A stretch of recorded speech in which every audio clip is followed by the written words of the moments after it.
Shalom saudaraku, kembali lagi berjumpa di We Talk No I But We Let's Talk Together dengan saya Pastor Wigan Sugandi. Mohon maaf sekali pada kesempatan ini Pastor Ruli sedang berhalangan hadir, tetapi saya tentu saja tidak monolog, saya tidak sendirian, tetapi saya ditemani oleh seorang sahabat ya yang sudah pernah juga mengisi di We Talk ini ya. Beliau dulu mengisi tentang preparing the arrow atau mempersiapkan anak panah, dan saya percaya saudara semua pasti diberkati sekali ya. Dan pada kesempatan ini kita akan membahas satu tema tentang toxic atau racun. Siapa lagi kalau bukan yang menemani saya adalah Brother Jimmy Haryanto. Brother Jimmy, thank you so much. Oh, you're very welcome. Sudah menyempatkan waktu ya untuk hadir, untuk ngobrol-ngobrol sama-sama setiap kita. So, saudaraku, saya ingin menyapa dulu ya setiap saudara yang menyaksikan acara ini, baik lewat YouTube channel Lifehouse Community maupun secara tunda dari MNC Live Channel dimanapun saudara berada di Jakarta ataupun di luar Jakarta. Saya mengucapkan selamat bergabung. Buka hati saudara, saya selalu bilang begini, bahwa saya pun selalu dapat banyak pelajaran, dapat banyak insight lewat bincang-bincang dari setiap narasumber yang hadir ya. Jadi saudara jangan lewatkan kesempatan ini. Buka hatimu, buka pikiranmu, saudara pasti akan menerima berkat Tuhan. Oke, nah kita mau bahas tentang toxic saudaraku ya. Atau literally dalam bahasa Indonesia adalah racun. Tentu ini bukan minum racun ya. Ini bukan seperti lagu ya, madu di tangan kanan atau apa gitu ya, racun di tangan kiri.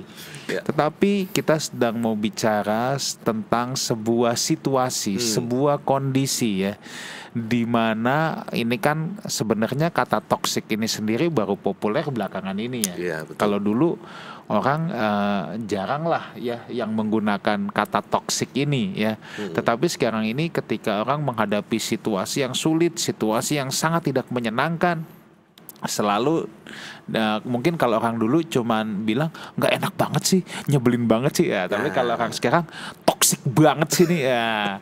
Tetapi saudaraku ya, pada kesempatan ini kita akan berbincang-bincang tentang apa sih itu toksik ya. Karena toksik itu memang bisa situasinya toksik, bisa juga kita berada di lingkungan yang toksik tadi, atau kita berhadapan dengan orang-orang toksik ya. Yang paling repot jangan-jangan kita sendiri yang jadi toksik ya. Karena orang yang jadi toksik itu tidak pernah sadar bahwa dirinya adalah toksik. Nah, inilah yang kita mau belajar pada kesempatan ini. Anything, segala sesuatu tentang toxic. Oke, tanpa panjang lebar, saya mau nanya dulu nih ke Brother Jimmy. Sebagai pembukaan, what do you think about toxic? Apa sih yang Bro Jimmy pikirkan kalau mendengar kata toxic? Oke, thank you banget Pastor Wigan. Kalau bicara tentang toxic, tadi udah dibilang ya, secara harafiah toxic itu adanya racun. Dan toxic itu bisa berupa banyak hal. Yang tadi juga udah dibilang bahwa toxic people, toxic situation. So akhirnya saya mencoba untuk menggali lebih dalam. Sebenarnya kalau orang zaman dulu ngomongnya itu bukan toxic, tapi difficult people. Orang yang sulit gitu kan. Tapi dengan kita sebut ganti kata menjadi toxic, meaningnya jadi lebih dalam. Jadi racun. Ini orang yang beracun. Sebenarnya orang yang sulit kan belum tentu toxic ya. Betul, belum tentu membawa dampak. Nah, makanya itu kenapa saya mencoba untuk menggali lebih dalam. Saya coba cari, salah satu referensi saya itu dari WebMD. Jadi dari Web Medical Doctor. Mereka mendefinisikan toxic itu adalah, ini menarik nih, a toxic person is anyone whose behavior adds negativity and upset to your life. Jadi yang namanya orang toksik adalah, atau situasi toksik adalah di mana perilakunya atau lokasinya itu menambahkan unsur negatif dalam hidup kita yang membuat kita menjadi lebih upset sama kehidupan. Nah, tetapi yang menarik lanjutannya nih, dia bilang gini, many times people who are toxic are dealing with their own stresses and trauma. Jadi dia bilang gini, kebanyakan mayoritas orang-orang yang toxic ini sebenarnya mereka itu lagi stres, dealing, berhadapan dengan toxic yang ada dalam kehidupan mereka. Dan dari situ saya menyimpulkan, Pastor Wigan, bahwa sebenarnya nggak ada yang namanya toxic people. Yang ada adalah people, ordinary people dengan masa lalu yang toksik atau situasi dia yang sekarang yang toksik tapi dia belum bisa handle dengan benar. Makanya dia menjadi toksik. Oke, wow. Oke. Ini menarik sekali saudara ya. Ternyata di pembukaan ini ya, dalam selayang pandang ini justru Brother Jimmy menawarkan kita semua ya, ketika kita berkata, aduh situasi ini negatif banget sih, bikin kita bete, bikin kita marah. Justru langkah pertama ya bukan pada menyalahkan keadaan dulu, Yes. bukan pada menunjuk wah ini sekeliling gua toksik banget nih. Nah, saudara saya harus ingatkan gini ya. Memang ketika manusia jatuh ke dalam dosa, Adam Hawa jatuh ke dalam dosa. Waktu Tuhan tanya Adam ya, respon pertama Adam adalah menyalahkan Hawa. Itu Tuhan, wanita yang Tuhan taruh di sampingku. Yeah. Adam langsung nunjuk ke ular ya. Untung ular nggak nunjuk pohon. Nanti kalau ular nunjuk pohon nanya lagi sama Tuhan, siapa yang tanam gua di sini? Ya. Nah, itulah sebabnya bahwa memang ketika kita menghadapi situasi-situasi sulit ya. Situasi sulit, semuanya yang nggak enak, yang kayaknya aduh ini negatif banget sih. Justru hal yang kita harus periksa adalah diri kita sendiri ya. Yes. Jangan-jangan kitalah penyebabnya atau kitalah bagian dari masalah itu. Betul. Itu ibaratnya kayak, are you the problem solver or are you the problem maker? Are you the toxic solver or you toxic maker gitu kan? Iya. Apakah dia ada part of the problem? Part of the problem. Iya. Dia mencari-cari masalahnya, padahal dirinya sendiri itu adalah bagian dari masalah itu. Betul. Dan ini yang disebut sebagai self awareness. Kalau mungkin firman kalau yang saya pegang adalah ya itulah kenapa kita tiap hari harus minta Tuhan selidiki hati, karena kita mau make sure bahwa jangan sampai kita yang jadi ternyata lingkungan toksik. Penyebab dominannya kita gitu. Iya, orang lain ada juga yang toksik, tapi dominannya kita. Itu kan yang bahaya. Yes. Nah, makanya sekali lagi ya saudara ya, sebelum kita kan lagi ngobrol toksik nih. Mungkin sekali saudara dengar judul ini mungkin udah ada dalam benak saudara, mertua gua toksik. mungkin ya. Tapi ini bukan yang lagi nonton, ini yang di kalau kata Pastor Ruli ini yang di pedalaman Singapura situ ya. Mungkin saudara langsung begitu dengar kata toksik, saudara sudah punya langsung muka-muka orang-orang yang kita anggap toksik. Tapi justru di sini di challenge bahwa menurut penelitian yang tadi dibacakan oleh Brother Jimmy ya, many times dalam banyak kesempatan people who are toxic adalah mereka yang sebenarnya sedang dealing dengan their own stress dan trauma. Betul. Nah, saya memang percaya banget dengan ucapan ini. Saya sering kali nih Bro Jimmy dalam khotbah saya suka bilang ini, bahwa kita memang harus selesai sih dengan apa diri kita. Sebab contoh gini, orang yang dikhianati kalau apa dia tidak selesai dengan dirinya sendiri, dia memang cenderung akan mengkhianati orang lain. Orang yang dilukai akan punya kecenderungan kemudian untuk melukai orang lain. Betul. Makanya sangat penting sekali untuk bisa deal dengan diri sendiri dulu ya. Betul. Tadi Brother Jimmy juga mengutip dari Mazmur Daud, selidiki aku. Saudara, itulah pentingnya selalu saya katakan solitude time ya. Kesendirian dengan Tuhan atau pentingnya kontemplasi. Orang tanpa kontemplasi pasti tidak punya kedalaman. Ya, saat-saat solitude time kita dengan Tuhan, saat-saat kita sendiri dengan Tuhan itu justru saat-saat kita memeriksa saudara ya. Ketika kita dalam kondisi hidup yang katakan ekstrim, kita sangat nggak suka, berat banget, kita harus mengizinkan Tuhan ya untuk memeriksa ya. Jangan-jangan yang aku salah-salahin sebenarnya bukan kondisinya, tapi akunya nih yang memang toksik gitu ya. Betul. Oke, silakan diteruskan. Wah, nah jadi itu step pertama tuh ya, bahwa memang kita harus memahami dulu, aware dulu bahwa apakah kita mengambil andil di situ atau tidak. Nah, yang menarik adalah yang kedua, kalau saya lihat dari definisi tadi, sebenarnya ini bicara tentang bahasanya tuh reframing. Reframing itu jadi artinya frame-nya nih, cara kita melihat masalahnya ini kan frame-nya kayak gini. Tapi kita lihat frame-nya dari angle yang berbeda. Oke. Nah, jadi makanya kenapa tadi dia bilang sebenarnya tuh nggak ada yang namanya toxic people. Oke. Ada contoh nggak? Nah, contohnya begini, Tentang kayak reframing. misalkan lagi nyetir, Iya.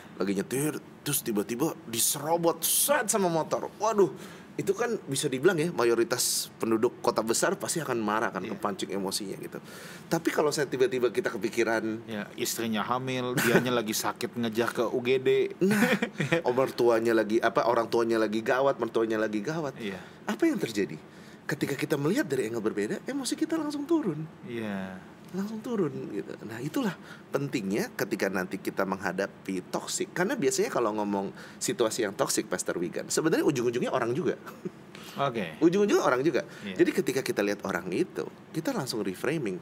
Sebenarnya orang ini bukan terlahir toksik loh. Iya. Nggak ada bayi yang lahir langsung, gue toksik, Iya. gue dilahir. Dianya sendiri dalam keadaan terluka dan luka itu belum sembuh. Betul, seperti tadi Pastor Wigan Iya. bilang, dia belum selesai dengan dirinya. Sehingga tanpa dia sadar justru dia melukai orang lain. Sebenarnya itu juga bukan kemauan dia. Betul. Dan dia pasti melakukan itu tanpa sadar juga. Betul, dan dengan dia punya reframing seperti ini, bahwa nggak ada yang dilahirkan toksik, tapi dia lagi punya masa lalu toksik atau situasi toksik, itu secara tidak langsung menurunkan kadar emosi kita.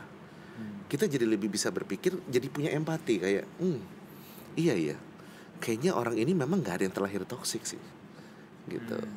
Itu yang menurut saya step nomor 2-nya tuh. Oke, nah, kalau kita dalam kondisi yang kita katakan, aduh saya, contoh lah, saya kerja nih, kita bilang lingkungan kerja aku toksik banget. So, apa yang harus kita lakukan? Yang pertama, tadi udah disebut, kita identifikasi dulu. Ini Pastikan posisi kita.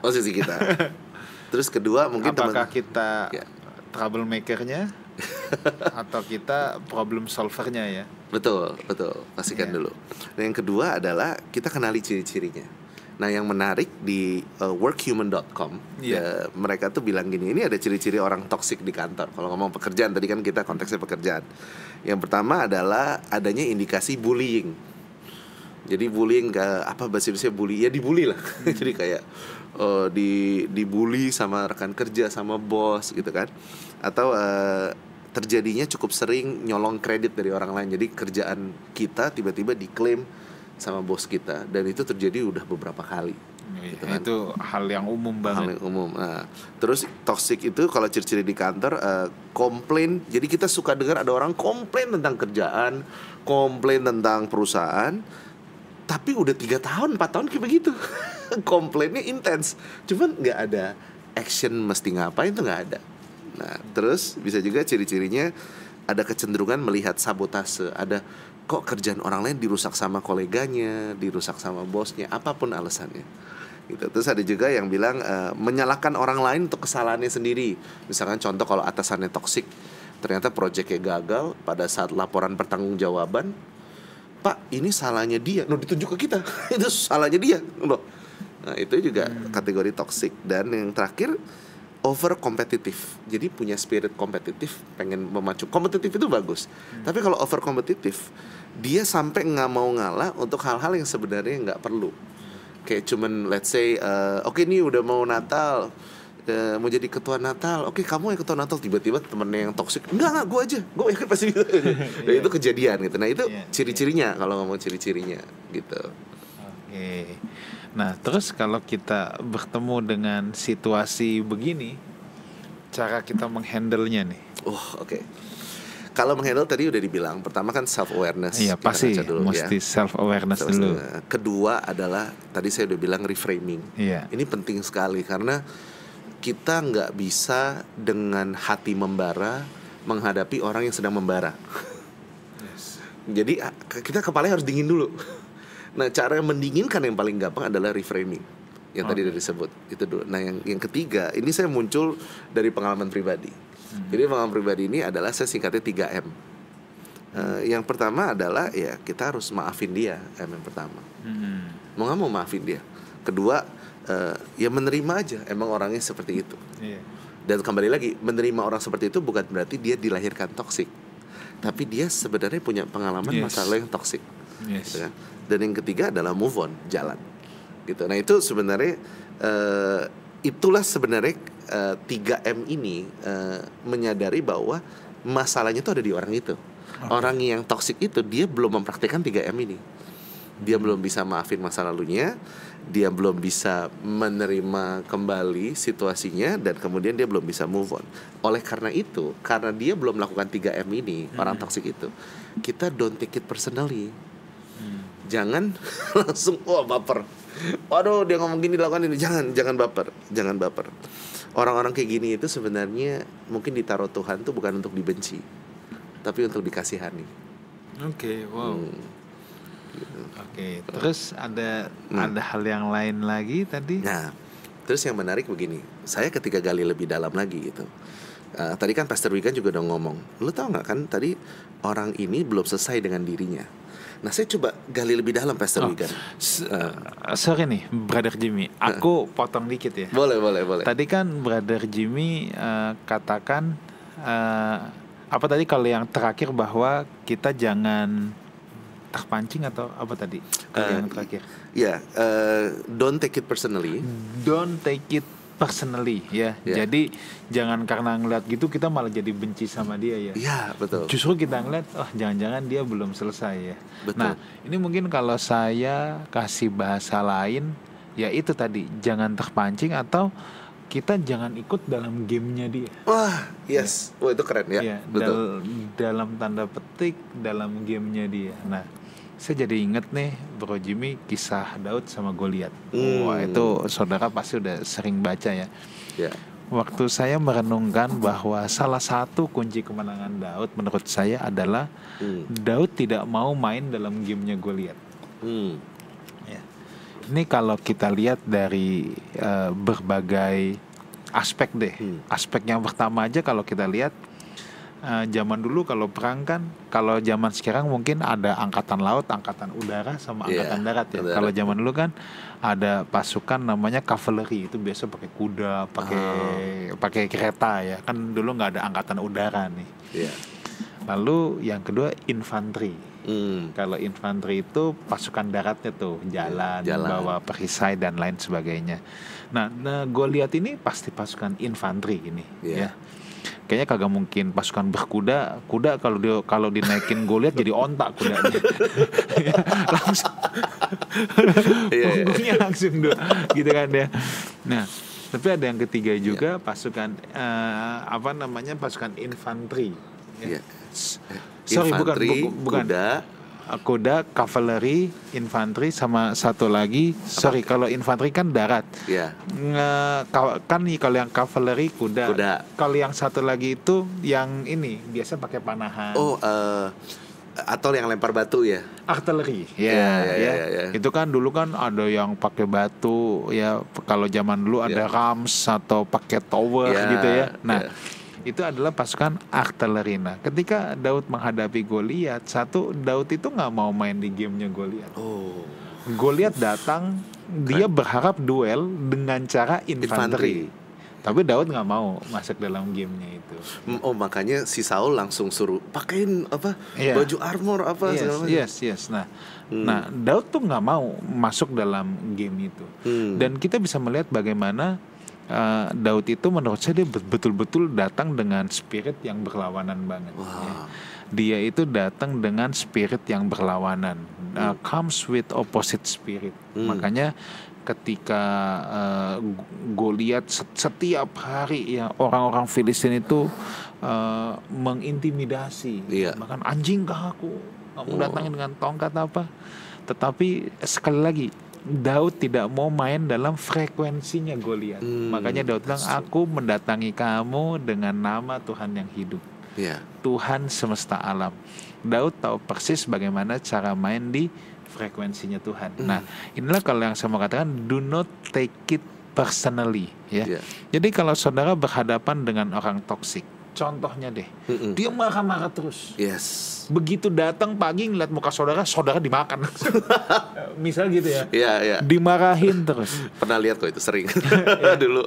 Ya tanpa penyebab pokoknya gitu ketemu saudara dimarahin terus. Nah, comes with opposite spirit adalah saudara jangan main dalam frekuensi dia.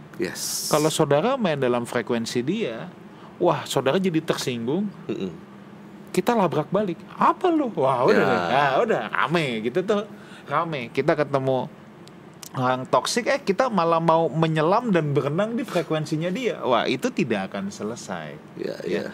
Maka do not take it personally ini, saya tuh katakan bahwa ini adalah comes with opposite spirit, bermain di frekuensi yang lain. Ketika dia datang dengan marah-marah, ya opposite spiritnya adalah kita datang dengan kelemah lembutan.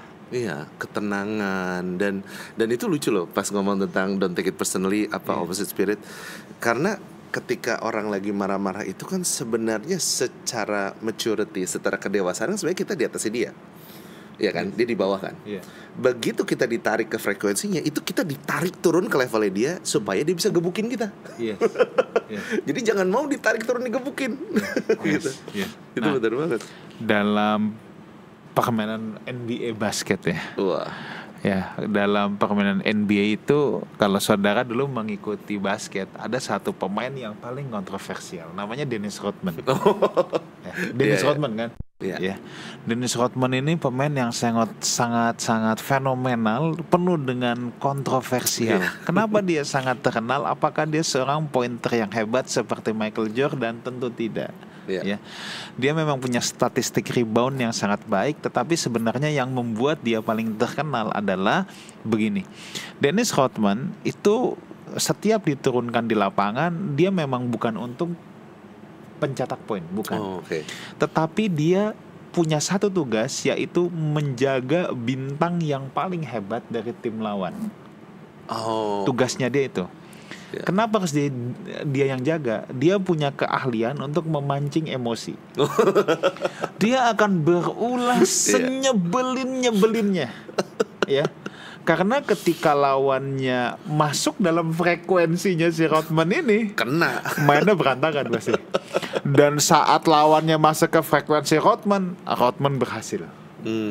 Dianya yang ketawa terbahak-bahak. Dan memang itu tujuannya, cuman buat mancing doang, supaya orang masuk dalam frekuensinya dia.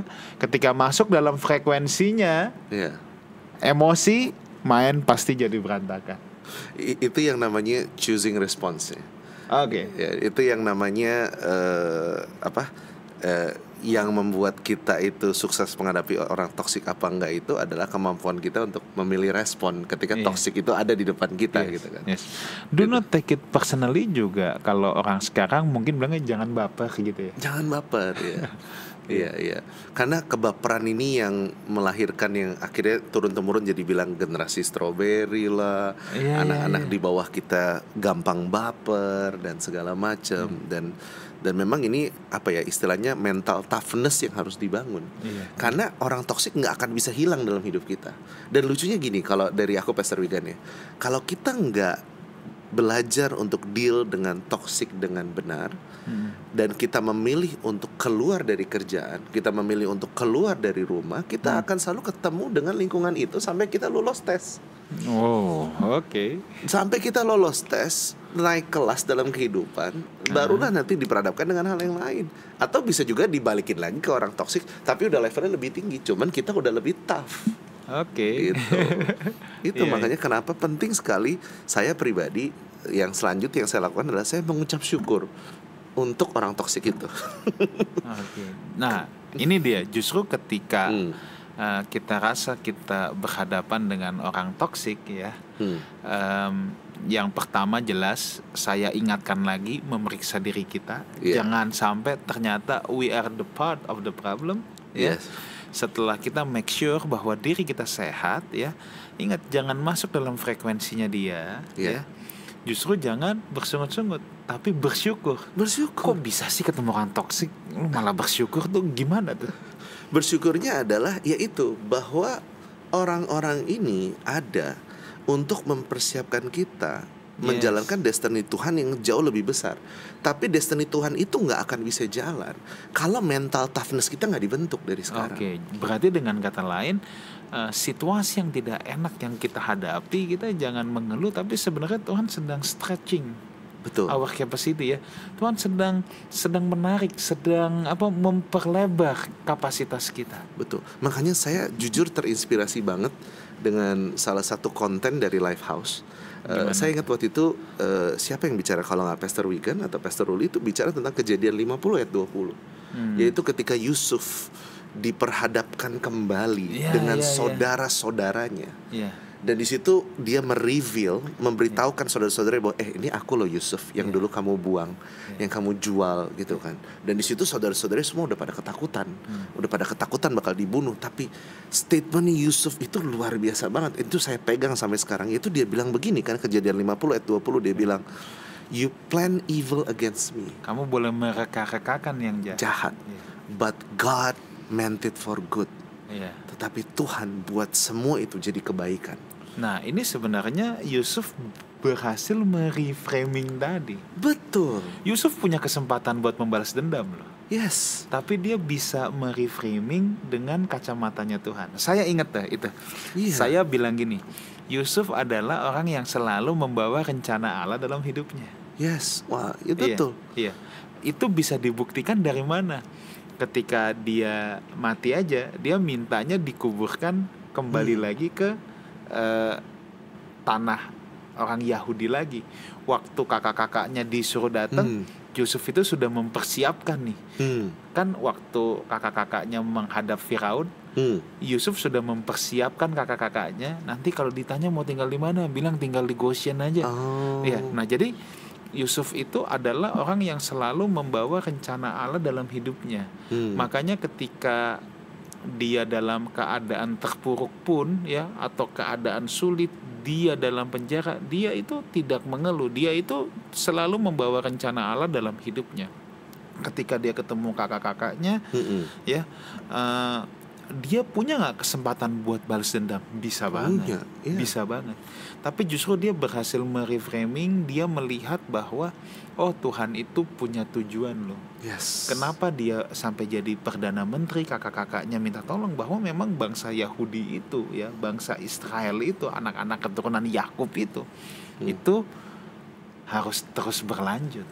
Dan saya ingat banget kata-katanya Pastor Wigan dulu berapa tahun yang lalu, nggak tahu Pastor masih ingat nggak? Pastor pernah ngajarin tentang kekekalan. Gimana? Harus punya sudut pandang kekekalan. Apapun yang kita kerjakan harus punya ini ujungnya ini untuk apa gitu. Dan orang yang punya sudut pandang kekekalan adalah orang yang melihat bahwa segala sesuatu yang terjadi, bahkan orang toksik sekalipun, orang yang paling nyebelin sekalipun, itu ada di situ because God has a plan. Tuhan punya rencana. Latih mental toughness-nya. Wow, gitu. Ya. Seru ya ini pembahasan topik kita ini, saya jadi excited sendiri. Oke. Terus ada apa lagi nih yang Bro Jimmy mau bagikan dalam menghandle toxic behavior atau orang toxic ini? Kan kalau dari Pastor Wiga kan banyak menaruh angle-angle perspektif dari biblical, dari rohani. Kalau saya mungkin coba untuk lebih secara praktisnya. Nah, secara praktisnya ini saya melihat gini, bahwa orang itu selalu membuat keputusan terbaik pada saat itu dengan vocabulary yang dia tahu pada saat itu.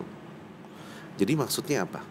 Orang itu akan buat keputusan terbaik. Kenapa dia memutuskan untuk menjadi toksik? Karena kosakatanya dia memang terbatas. Jadi yang dia tahu adalah kalau saya ke-trigger, saya dalam situasi kayak gini, cara saya merespon adalah begini. Kenapa? Karena dia gak punya referensi yang lain. Contoh, orang tua, mungkin keluarga lingkungan toksik. Ada anak bilang, bapak emak gue tuh toksik banget. Setiap kali diajakin ngomong, gue ngomong baik-baik gitu ya, tiba-tiba bapak gue bisa langsung teriak-teriak, emak saya bisa langsung teriak-teriak, jerit-jerit. Padahal sebenarnya itu supposed to be conversation yang normal. Kenapa? Karena bisa jadi orang tuanya itu cuman punya referensi dari masa kecil dia dulu diperlakukan seperti itu oleh orang tuanya. Kembali lagi toxitas. Karena dia punya vocabulary, kosakatanya, kalau untuk menyalurkan emosi ya cara paling gampang lu lepas aja depan anak-anak. Jadi dia nggak punya referensi yang lain. Gitu. Nah makanya kenapa ini mengingatkan saya secara pribadi dua hal. Satu, tugas kita adalah sebagai manusia pembelajar.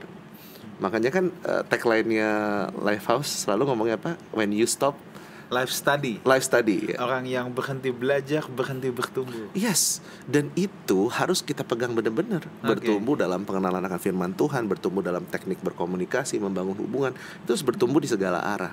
Dan yang kedua adalah kembali lagi, balikin lagi ke reframing. Orang-orang yang toksik itu sebenarnya bukan untuk dibenci, tapi untuk dikasihani, karena kosakata dia terbatas, gitu. Nah itu saya ngeliatnya dari angle seperti itu. Oke, wow, kosakatanya terbatas ini dengan kata lain sebenarnya dianya sendiri korban nih. Dia korban dan dia mandek dan dia memutuskan untuk tidak belajar. Iya. Gitu. Nah sekarang kalau kita absorb, kalau kita serap toksiknya itu, dan kita jadi sakit hati, kita jadi pahit, kemungkinan kita akan membuat orang lain jadi korban juga loh. Betul. Iya dong, pasti itu. Iya. Kalau kita nggak serapnya dengan benar, dan itu pasti akan kebawa. Ibaratnya kayak kalau di kantor kita terima toksik, kita serap, begitu sampai rumah anak kita jadi korban. Iya. Nah ada banyak itu. Stres di kantor, pusing di kantor, pulang anak jadi sansak tinju. Ya, itu kasihan sih. Istri jadi pelampiasan. Betul. Wah ini repot banget nih gini. Betul. Iya. Oke, terus ada hal apa lagi nih yang mau dibahas tentang handle jadi orang toxic ini? Mungkin kita balik ya ke konteks tadi ya. So gimana caranya ketika kita hadapin dengan orang toxic? Sebenarnya tadi udah dibahas tuh. Yang pertama adalah reframing. Jadi kita jangan salahkan orangnya, tapi kita lihat secara lebih objektif, bahwa nggak ada yang dilahirkan untuk menjadi toxic. Justru kalau kita bisa keluar itu, yang ada belas kasihan loh. Belas kasihan. Yes. Itu katanya belas kasihan. Kita malah punya compassion dengan orang-orang yang seperti itu, karena kita bisa melihat bahwa dia nih korban loh. Yes. Iya. Oke, terus. Terus yang kedua tadi juga udah disebut dengan kisah daripada Daud dan Goliat kan. Jangan main di frekuensinya dia, yang tadi Dennis Rodman. Jangan. Jadi ketika contoh ya, mungkin kita ambil konteksnya bos. Ketika bos sudah mulai teriak-teriak marah-marah, kita jangan kepancing untuk marah-marah. Tapi berdasarkan dari belas kasihan tadi, marah-marah sih kagak berani, tapi sumpah serapah dalam hati. dan itulah di situ butuh kekuatan berdoa langsung dalam Tuhan saya minta hikmat. Tuhan saya minta kekuatan untuk bisa maju dengan spirit yang berlawanan. Gitu kan. Nah, so praktisnya gimana? Jadi pada saat ngobrol kita harus keep it very objektif. Sekali lagi, don't take it personally. Jangan menjadi subjektif. Take it personally. Nah, dia kan ketika marah-marah pasti ada objek pembicaraannya kan. Dia marah-marahnya kenapa? Gitu kan. Dan biasanya nih objeknya misalkan contoh laporannya nggak benar. Tapi yang bikin toksik karena ada emosi-emosinya. Tapi kan intinya kan laporannya nggak benar. Nah, kita harus bisa tangkap dulu inti kuncinya ini apa dia marah, dan kita harus filter di otak kita emosi-emosinya. Intinya apa nih? Oh, yang dia permasalahkan laporannya nggak benar, gitu kan? Ya udah. Jadi kita pasang topi sebagai student, pasang topi sebagai investigator. Jadi dalam hati kita, saya di sini akan filter perasaannya, tapi saya mau lihat yang menjadi permasalahan itu apa. Laporan, udah kan laporan. Nah kemudian ini caranya supaya kita tidak menjadi satu frekuensi, dan kita bicarakan secara objektif tentang laporannya itu. Pak, saya paham. Nah terus yang ketiga, yang selanjutnya adalah kita melakukan namanya parafrase. Jadi parafrase gini, Mas Rwi kan kita udah ngobrol sama orangnya kan, udah ngobrol, dia udah emosi cuma gara-gara laporan doang. Nah kan kita nggak mau kepancing. Nah kita parafrase, Pak. Yang pertama adalah kita reflect dulu perasaannya dia. Saya bisa lihat kalau Bapak benar-benar nggak happy banget, emosi banget sama tentang laporan ini. Dan alasan kenapa Bapak emosi karena Bapak melihat bahwa saya ada melakukan kesalahan di sini sama di sini. Betul begitu nggak Pak? Jadi kita parafrasekan apa yang dia omelin, tapi dengan lebih objektif. Nah biasanya dengan begitu orang tuh langsung turun. Kenapa turun? Karena ketika dia turun, dia ngerasa bahwa dia mulai dipahami. Oke. Orang yang Oke. punya toxic masa lalu, yang toxic di rumah, dia nggak bisa handle, dia bawa. Dia tuh merasa nggak ada yang ngerti dia. Exactly. Oh. Jadi kita harus menunjukkan bahwa kita memahami dia dan kita nggak pusing sama omongannya kalau keluar kata-kata kotor apa, kita nggak pusing itu, kita sangat objektif. Jadi kita reflect. Oke, saya simpulkan ya, Bapak marah sama saya karena Bapak melihat ada kerjaan saya di sini yang nggak benar, khususnya di bagian yang ini. Apa betul begitu, Pak? Atau ada hal lain lagi yang saya perlu koreksi? Oke. Nah, biasanya kayak gitu, dia langsung turun dong. Gitu. Dan karena dia merasa dipahami. Nanti biasanya kalau orang yang masih punya conscience ya, masih punya apa, nurani apa, tuh biasanya nanti kejadian di pengalaman saya. Nanti beberapa jam kemudian dia bisa balik, by the way, sorry ya tadi saya marah-marah. Oh iya Pak, nggak apa-apa. Atau kalau dia nggak ngomong juga tiba-tiba jadi baik aja gitu. Karena kita tidak kepancing dan kita mencoba memahami. Dan kita fokus secara objektifnya tuh yang mana yang sebenarnya menjadi masalah. Gitu. Oke, wow, oke. Oke, terus ada hal apa lagi yang bisa kita lakukan nih kalau kita menghadapi orang yang toxic behavior? Sebenarnya menurut saya adalah keterbukaan. Saya percaya gini, memang cara yang paling gampang untuk kita mengeliminate atau memutuskan toksik itu adalah kita putus hubungan. Tapi kembali lagi, kenapa itu tidak terlalu saya rekomen? Karena nanti kemanapun kita pindah, kalau kita belum bisa lulus di pelajaran hidup itu, ya kita akan terus dikasih gitu kan. So jadi keterbukaan, jadi belajar memahami, ngobrol. Kadang-kadang orang itu cuman masalah karena kurang dipahami aja. Ajak ngobrol, kurang dipahami ya ajak ngobrol. Lihat apa yang bisa bisa bangun hubungan atau gimana. Kayak tadi saya bilang, orang tuh nggak ada yang dilahirkan toxic, Pastor Wigan. Nggak ada kok. Gitu. Dan cuman mungkin di kantor dia nggak merasa dipahami, dan apalagi posisinya sangat tinggi. Oh, injok-injok kan. Pahami aja, ngobrol gitu. Kalau ada kesempatan ya, menurut saya itu sangat nolong. Oke, kita kan dari tadi nih banyak bicara konteks tempat kerja ya. Ya. Oke, mungkin satu pertanyaan terakhir nih tentang toksik di tempat kerja ya. Sebab saya mau masuk ke toksik yang lainnya nih. Oke. Kalau kita sudah betul-betul mentok di satu tempat kerja, kita rasa aduh ini toksik banget, entah atasan entah kondisi semua. Do you think it's better untuk cari kerja lain atau kita harus menang dalam situasi toksik itu? Ini pendapat pribadi ya. Kalau saya lihat toksiknya tuh di area mana. Kalau kita bicara toksik yang sudah menyerempet ke integritas,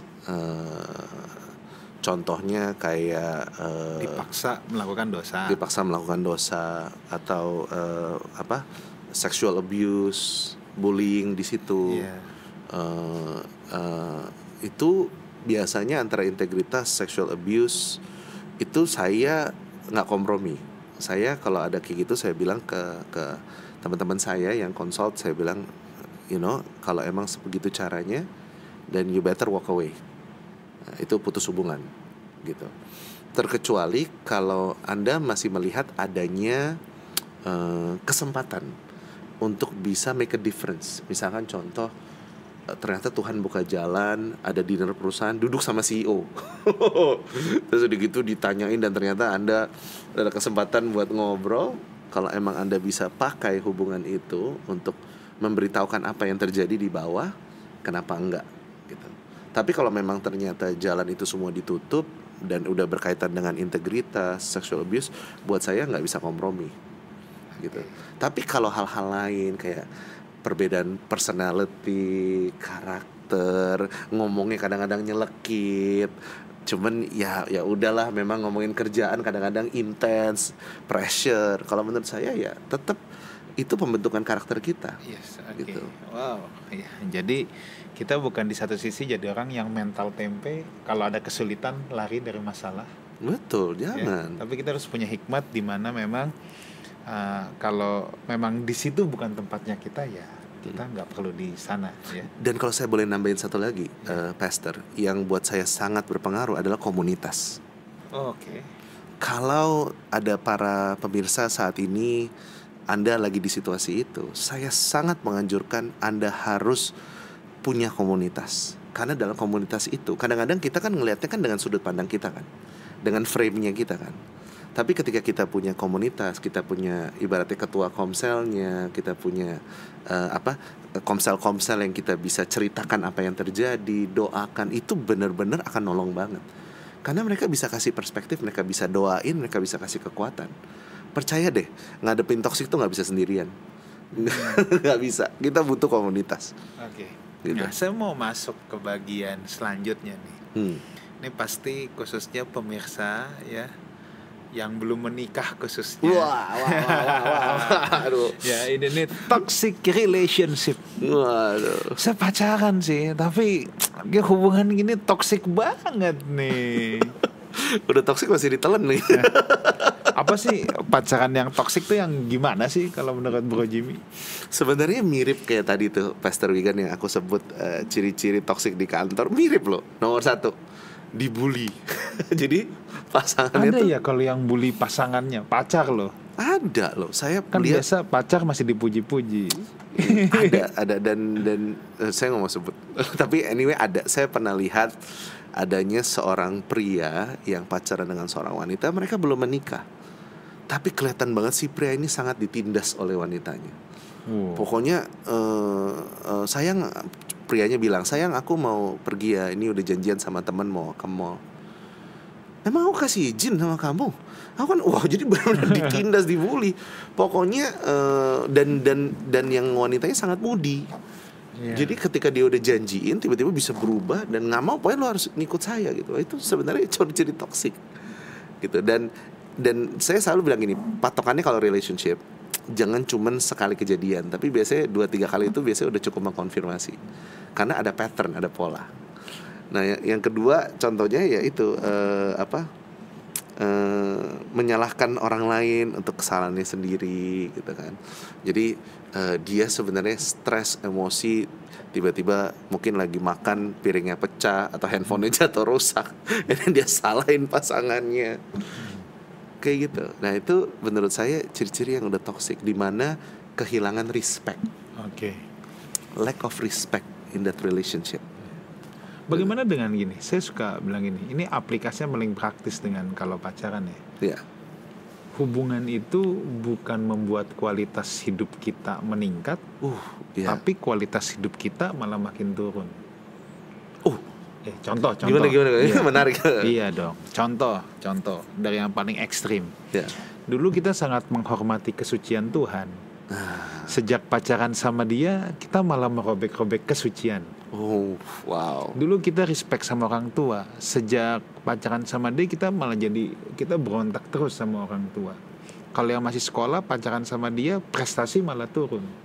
Yang sudah mulai kerja, habis pacaran malah prestasi, semangat kerja turun. Jadi dalam segala aspek kualitas hidup kita malah downgrade nih. Semenjak pacaran sama dia. Iya, bukannya upgrade malah jadi downgrade.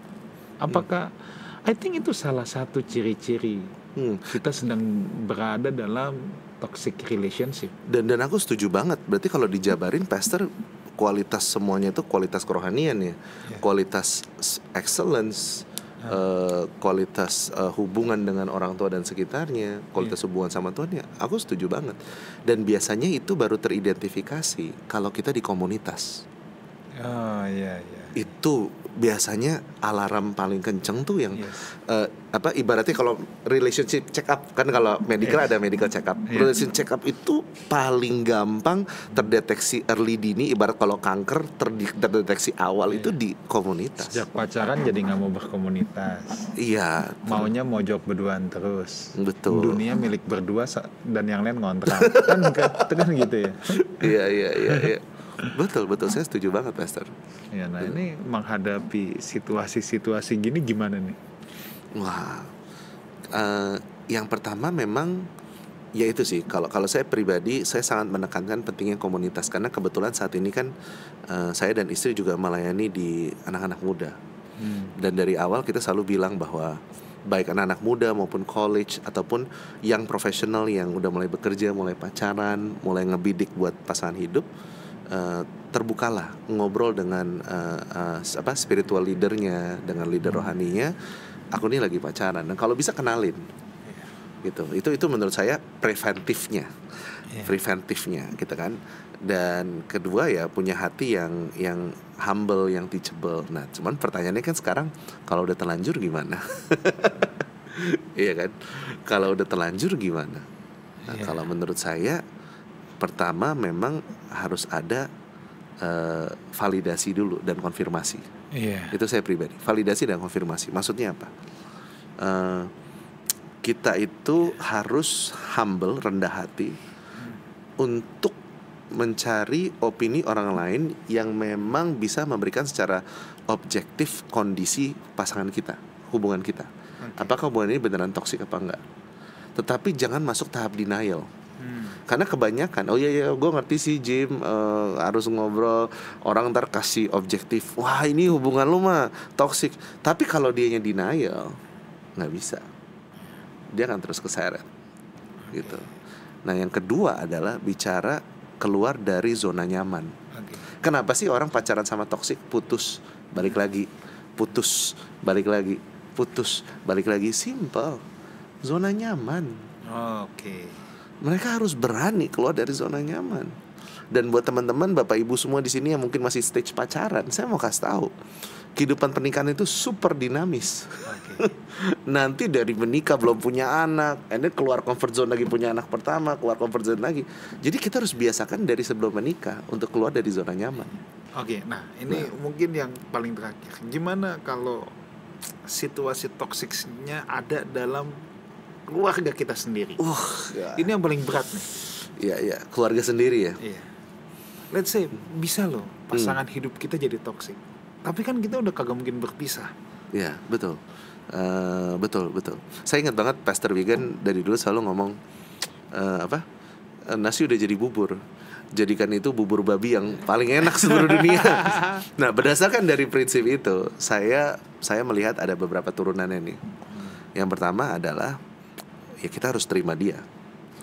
Kita terima. Enggak, jangan pernah keluar, bahkan suara di hati, kalau jangan pernah keluar bilang mending kita cerai, mending kita putus, itu jangan pernah.